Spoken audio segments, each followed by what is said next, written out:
Olá!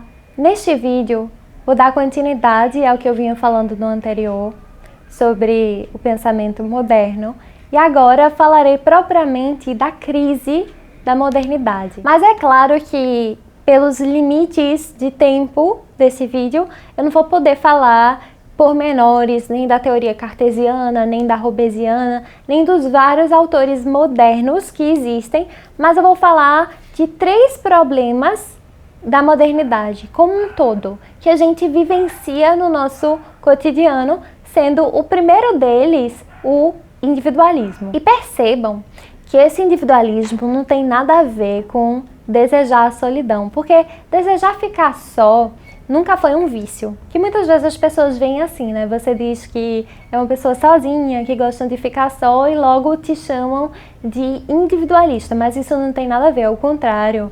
Muitas vezes ficar só é uma virtude, porque, como diz o Shakespeare, entre amigos tem de haver igual proporção de maneiras, caráter e espírito.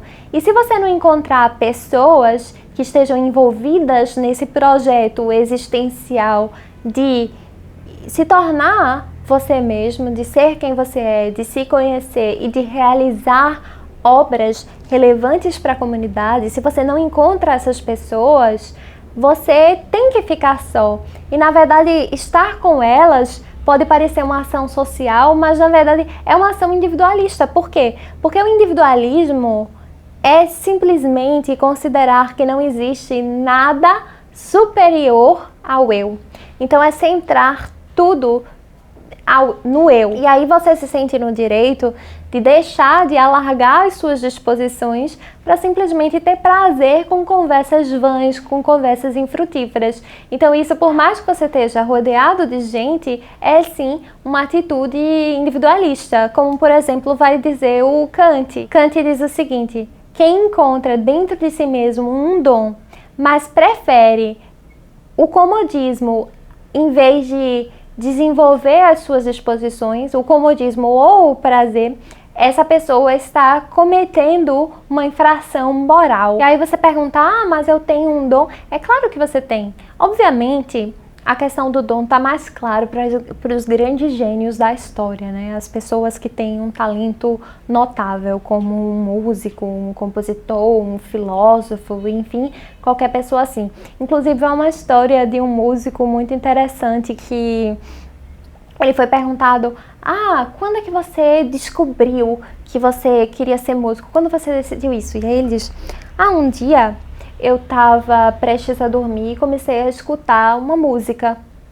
Só que eu nunca tinha ouvido essa composição antes. Eu comecei a querer saber de onde é que vinha esse som e tal, e procurei em todos os lugares e não encontrava. E aí mais tarde eu descobri que esta era a minha música, a minha própria composição. Então, aquela partitura chegou a ele como um dom, não foi algo que ele escolheu, ele não fez nada por isso no sentido vocacional, mas o que ele fez foi no sentido de dedicação, porque não adianta você simplesmente ter um dom, você ter um talento e não desenvolver. Por exemplo, imaginem que ele nunca tivesse estudado partitura, nunca tivesse estudado técnica musical. Por mais que ele ouvisse aquela música, ele não ia conseguir imprimir, pegar isso que está impresso no mundo, impresso no fugaz e dar isso uma dimensão eterna. Então você precisa, por mais que tenha uma inclinação, por mais que tenha um dom, você precisa trabalhar, você não pode se perder na ociosidade. E o que esse músico fez, o que esse compositor fez, foi dar ao mundo uma obra de beleza. E um dos fins da vida não é somente essa coisa de, sei lá, da dimensão material. Claro que você precisa, então algumas pessoas vão sim ter o dom material, o dom do trabalho, isso é importante. Por exemplo, um mega empresário, ele produz riqueza, e produzindo riqueza, ele produz emprego. Então uma pessoa que está lá batalhando por uma coisa que as pessoas entendem como superficial, que é o dinheiro, na verdade isso é geração de comida na mesa de outras pessoas, então isso é também um dom. Então esse mega empresário poderia simplesmente ficar com os pés para cima e não ir lá trabalhar, não ir lá batalhar, não ir lá produzir. E isso sim é individualismo, é considerar que não existe nada além do eu. Mas se ele vai lá trabalhar, por mais que ele esteja produzindo dinheiro para si mesmo, ele não está sendo individualista porque ele está gerando riqueza para a nação e para trabalhadores e para famílias. E esse músico também, ele está produzindo arte, ele está produzindo beleza para outras pessoas. Então, gênio ou não, você pode se realizar produzindo. Você pode, não precisa também ser um mega empresário, você pode, sei lá, simplesmente ser uma mãe e estar ali educando uma criança. Isso também é a realização de um dom. Agora, o que você não pode é ficar de pernas para cima, porque aí, nos dizeres do Kant, você está cometendo realmente um erro moral, porque você está considerando só você mesmo. Mas se você ficar sozinho em casa, mas você está produzindo algo, por exemplo, uma obra filosófica, uma obra musical, ou, sei lá, uma pintura, ou qualquer coisa assim, mesmo sozinho, na sua solidão, ou sendo um monge, porque, como diz o Serafim Sarov, se você adquirir a paz do Espírito Santo, milhares à sua volta vão ser salvos simplesmente porque você se torna modelo concreto de imitação para essas pessoas.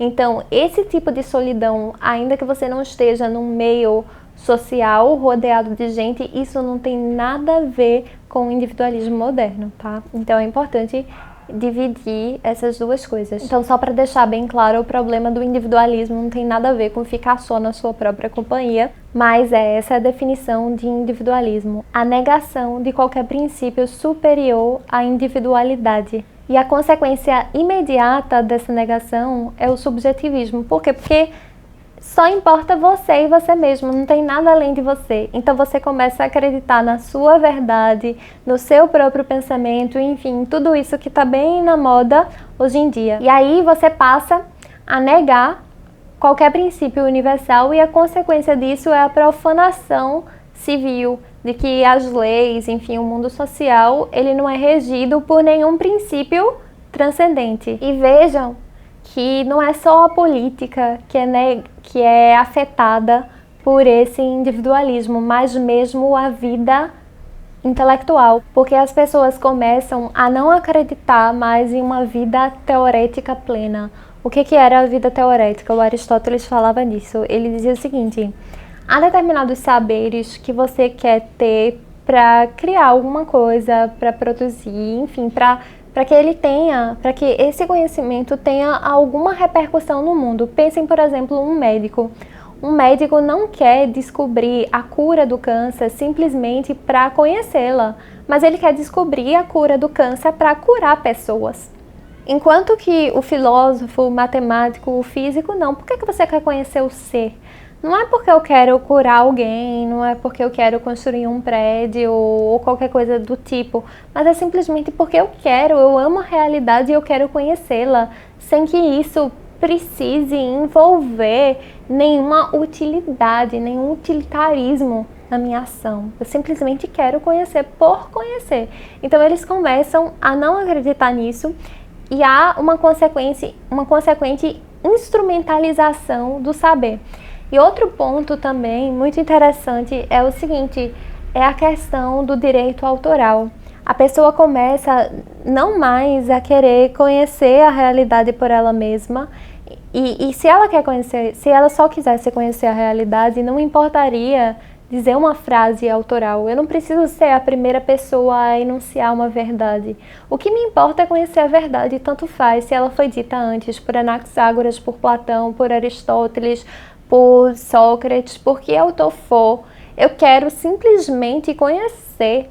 E mesmo, vejam, os antigos, eles não tinham problema de citar um autor que era de outra tradução. Eles diziam, se aquilo é verdade, eu simplesmente aceito. Então, o Tomás de Aquino, por exemplo, ele lia os grandes sábios árabes também. Então, não tinha isso da relação ad hominem, né? Aquela coisa de, eu vou aceitar isso porque quem disse fui eu próprio ou foi uma autoridade cristã. Quantos erros não foram ditos por cristãos, ou mesmo médico, sabe? Sei lá, tem um médico e você diz, ele é médico, eu vou aceitar porque foi ele que disse.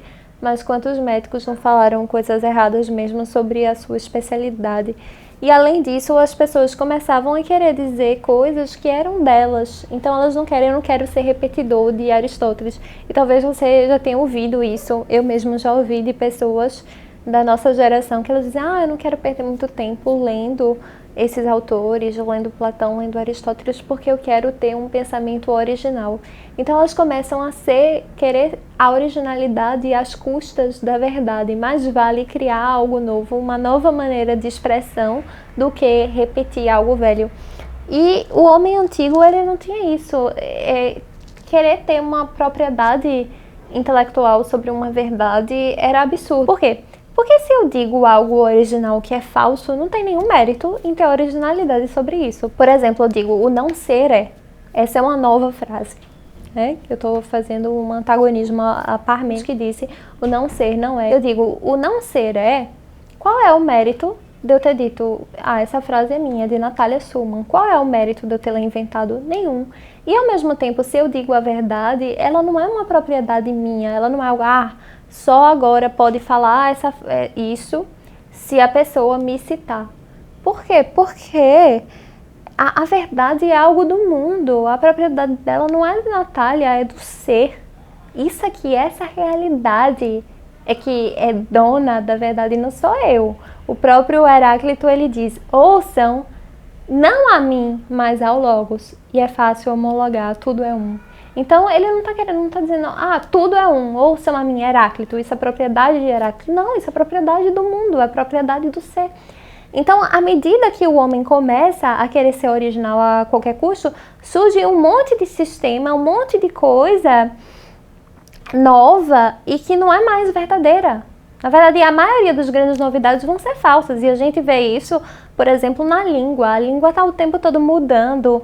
Uma hora as pessoas querem, né? Que não fale ele, aí fale com X, aí daqui a pouco é com Y, aí daqui a pouco não sei o quê. Essa ânsia pela novidade a todo custo, e isso corrompe o próprio significado, a própria realidade das coisas, a conexão do homem com o real, porque ele já não quer mais estar conectado com o real, ele quer estar conectado sempre ao ego, a um falso eu. E o segundo problema do homem moderno, que tem muito a ver com essa questão da busca sempre por originalidade, o individualismo, a perda dos significados da essência, é a perda do princípio da especialização. Platão, ele via que todos os homens tinham vocações, tinham dons, e que eles deveriam realizar precisamente aquilo para o que ele é mais inclinado. Então a gente já vê que desde pequeno há pessoas que vão se realizar na vida intelectual, são pessoas que vão ser filósofas,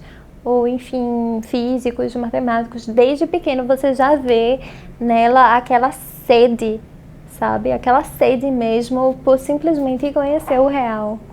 E outras pessoas não, elas já têm aquela sede, aquele vínculo com o artesanato, ele está ali fazendo um trabalho manual, ou enfim, cada pessoa vai tendo esse vínculo com a sua própria natureza, com a sua própria vocação, porque o mundo mesmo, ele precisa mandar assim, ele não pode mandar todo mundo ser filósofo. Por quê? Porque precisa ter alguém fazendo pão, precisa ter alguém, enfim, produzindo comida, alimento, precisa de outro sapateiro, precisa disso, precisa daquilo. Então, a natureza das pessoas, ela já vem com determinadas inclinações.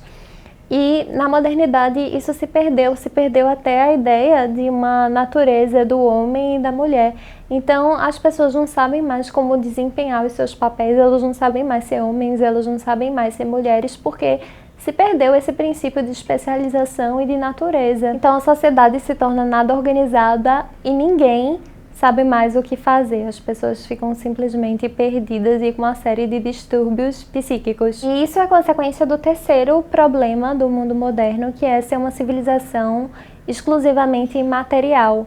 Então as pessoas não têm mais o senso de transcendência do que está além do físico. Consequentemente, a modernidade se desenvolve em uma ótica puramente exterior.